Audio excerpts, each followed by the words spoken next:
Desde siempre, desde las primeras bibliotecas de la antigüedad hasta este universo infinito que es Internet, hemos tenido el mismo desafío fundamental. ¿Cómo le ponemos orden a una cantidad de información que simplemente nos sobrepasa?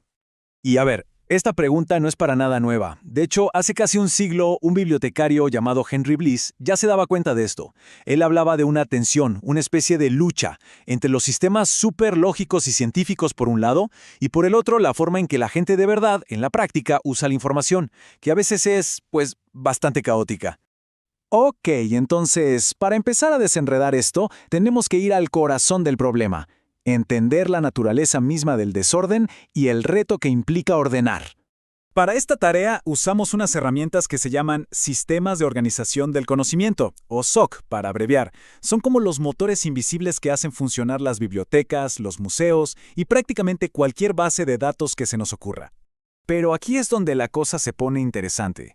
Resulta que, a pesar de que son importantísimas, el campo que estudia estos sistemas vive en una confusión tremenda. Nadie se pone de acuerdo en qué son exactamente estas herramientas ni cómo se relacionan unas con otras. Y las pruebas de este desorden están por todos lados.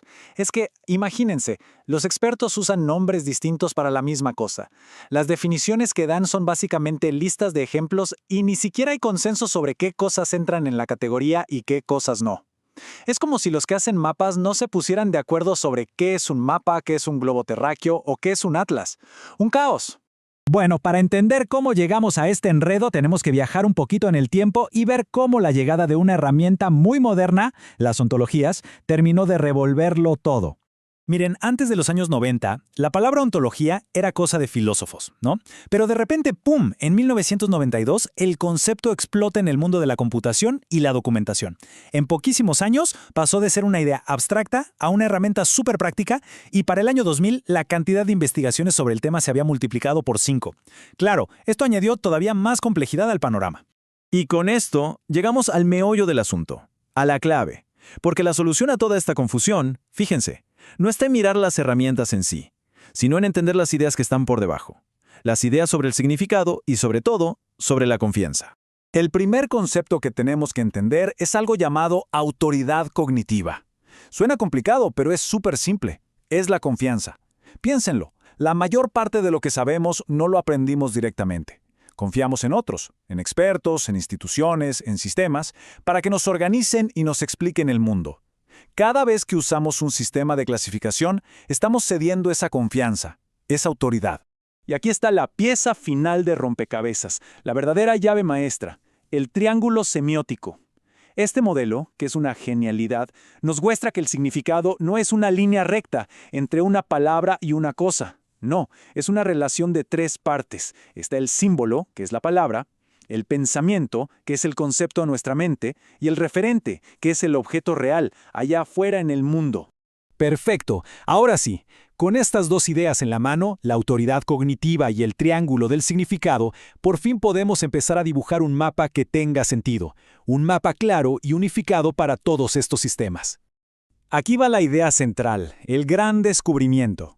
Podemos clasificar cualquier sistema de organización del conocimiento simplemente viendo en cuál de los 3 vértices del triángulo pone su confianza, su autoridad cognitiva. Empecemos con el tipo 1. Estos sistemas le apuestan todo al referente, o sea, al objeto en sí mismo. Te dicen, la verdad está en los datos sin filtros. Piensen en un buscador web que simplemente analiza cada palabra de un texto. Su discurso es el de la objetividad pura, como si el conocimiento pudiera existir sin nadie que lo interprete. Luego tenemos el tipo 2, que basa su autoridad en el intérprete, o sea, en las personas, en la comunidad. Aquí la verdad no es algo objetivo, es social, nace del consenso, de lo que la gente hace, de lo que usa. El ejemplo perfecto son los hashtags en las redes sociales.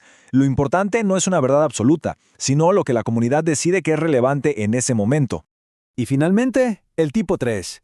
Este le da toda la autoridad al símbolo, es decir, al sistema de clasificación en sí. La confianza aquí viene de qué tan elegante, qué tan lógico y coherente es el modelo. Son sistemas que crean un orden perfecto, predefinido, y luego tratan de aplicárselo al mundo. El sistema de clasificación de libros en una biblioteca es el ejemplo clásico. Hay una cita de Borges que lo describe a la perfección. Él decía que para los platónicos, el sistema no es solo una herramienta, es el mapa del universo. Es exactamente eso. Este tercer tipo de sistema es profundamente platónico. No solo quiere describir el mundo, aspira a ser el mundo, a contener toda la realidad en su estructura lógica. La verdad es que es una ambición fascinante. Ok. Todo esto está muy bien en la teoría, ¿verdad? Resolvimos el acertijo. Pero, ¿y esto para qué nos sirve en el día a día, con la tecnología que usamos a cada rato? Para que quede súper claro, pensemos en algo tan cotidiano como organizar una cocina. Hay 3 maneras de hacerlo, que corresponden a nuestros 3 tipos. Una es por el objeto. Todas las pastas juntas, todas las especies juntas. Otra es según el usuario, lo que más se usa, a la mano, al frente. Y la tercera es según un sistema externo, organizarlo todo como lo haría un chef profesional. 3 enfoques, 3 fuentes de autoridad distintas. Ahora, en el mundo real, la cosa no es tan blanco y negro. Casi ningún sistema que usamos es 100% de un solo tipo. La mayoría son híbridos. Un buscador como Google es el ejemplo perfecto. Analice el texto de las páginas. Claro, eso es tipo 1. Pero también mide qué tan popular es una página. Cuánta gente le da clic, eso es tipo 2. Y además tiene su propio mapa de conocimiento interno para entender cómo se relacionan los conceptos. Y eso es tipo 3. Usa los 3 a la vez. Y todo esto nos lleva a una reflexión final, que es quizás la más importante. Los sistemas que organizan la información que vemos todos los días no son neutros. Cada uno, detrás de su interfaz, está tomando una decisión sobre dónde poner la confianza, sobre qué es la verdad. Así que la próxima vez que hagamos una búsqueda en Internet, vale la pena detenerse un segundo y preguntarse, ¿qué tipo de autoridad está funcionando aquí? ¿En qué estamos confiando para que nos muestren el mundo de esta manera?